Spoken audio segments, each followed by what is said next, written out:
This channel does not promote any violent, harmful, or illegal activities. All content provided by this channel is meant for an educational purpose only. কর্মবিরতিতে অনর আর্জি করে চিকিৎসকরা, বিচার বিভাগীয় তদন্তের দাবিতে অনর আন্দোলনকারীরা। ময়নাতদন্তের রিপোর্ট প্রকাশ্যে আনার দাবিতেও তারা অনর। অধ্যক্ষের পদত্যাগ নয়, বরং বরখাস্ত করতে হবে দাবি করছেন আন্দোলনকারীরা। কোনো পদে রাখা যাবে না সন্দীপ ঘোষকে, বলছেন আর্জি করে তিলোত্তমার সহপাঠী সহকর্মীরা। শুনুন। আমাদের দাবি যা ছিল আগে এখনো তাই, immediate judicial inquiry of the case and arrest of the all culprit. যারা দোষী, সমস্ত দোষী তাদেরকে অবিলম্বে গ্রেপ্তার করা এবং ক্যাপিটাল পানিশমেন্ট দেওয়া। দ্য রিলিভেন্ট এভিডেন্স, যে যা এভিডেন্স এই মুহূর্তে আসছে সেটা ইনক্লুডিং সিসিটিভি ফুটেজ এবং পোস্টমর্টম রিপোর্ট নিয়ে যা যাবতীয় যা ডেটা আছে সেটা আমাদের যে রিপ্রেজেন্টেটিভ কমিটি আছে তাদের সাথে শেয়ার করা হবে। Immediate announcement of the adequate compensation দিতে হবে ফ্যামিলি মেম্বারকে। আমাদের ওয়ার্ক প্লেসে, কাজের জায়গায় সেফটি ইনশিওর করতে হবে। আমাদের যে সিজ ওয়ার্ক চলছিল সেই কন্টিনিউ চলছে, emergency with non emergency services, all medical college of the West Bengal, যতক্ষণ না পর্যন্ত যা আমাদের পুঙ্খানুপুঙ্খ ডিমান্ড সেটা যতক্ষণ না অ্যাচিভ হচ্ছে। আরজি করের পাশে দিল্লি এইমস, তিলোত্তমার সুবিচার চেয়ে সরব চিকিৎসকরা।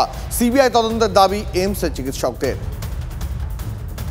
আপনাদের দেখাচ্ছি একই সঙ্গে গোটা রাজ্য জুড়ে তিলোত্তমার বিচারের দাবিতে দিকে দিকে আন্দোলন, বিক্ষোভ। আপনাকে আরজি করের ছবি সকাল থেকে দেখিয়েছি, এর পাশাপাশি দেখাচ্ছি এমআর বাঙুরের ছবি, দেখাচ্ছি বাঁকুড়া মেডিকেল কলেজের ছবি। এর পাশাপাশি রাজ্য জুড়ে আন্দোলনের ঢেউ তিলোত্তমার বিচারের দাবিতে, তা গিয়ে লেগেছে রাজধানীর বুকেও। দেখাচ্ছি দিল্লির ছবি, দেখাচ্ছি বেঙ্গালুরুর ছবি। সব জায়গায় একযোগে সব মেডিকেল কলেজের ডাক্তার, পড়ুয়া, হবু চিকিৎসক থেকে শুরু করে রেসিডেন্ট ডক্টর, তারা প্রত্যেকে তিলোত্তমার খুন, হত্যা, ধর্ষণের বিচার চাইছেন। চিকিৎসকদের কর্মবিরতি চলছে, কিন্তু তারা সিদ্ধান্ত নিয়েছেন মুমূর্ষু পেশেন্টরা যাতে কোনোভাবে এই কর্মবিরতিতে এফেক্টেড না হয়, সেই কারণে ফেজ ওয়াইজ কর্মবিরতি চলবে।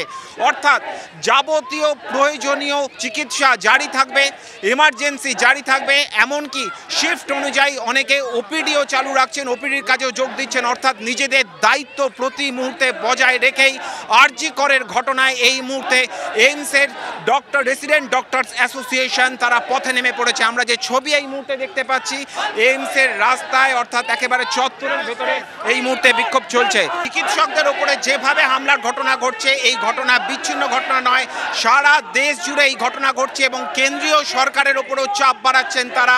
যে কোনো মূল্যে কেন্দ্রীয় সরকারকে চিকিৎসক এবং চিকিৎসা ব্যবস্থার সঙ্গে যুক্ত প্রত্যেকের নিরাপত্তা সুরক্ষিত করার জন্য আইন আনার দাবিও তারা এই বিক্ষোভের মধ্যে দিয়ে প্রতিবাদ মিছিল। নয়াদিল্লি থেকে ক্যামেরায় সিপিএস নাথের সঙ্গে জ্যোতির্ময় কর্মকার, টিভি9 বাংলা।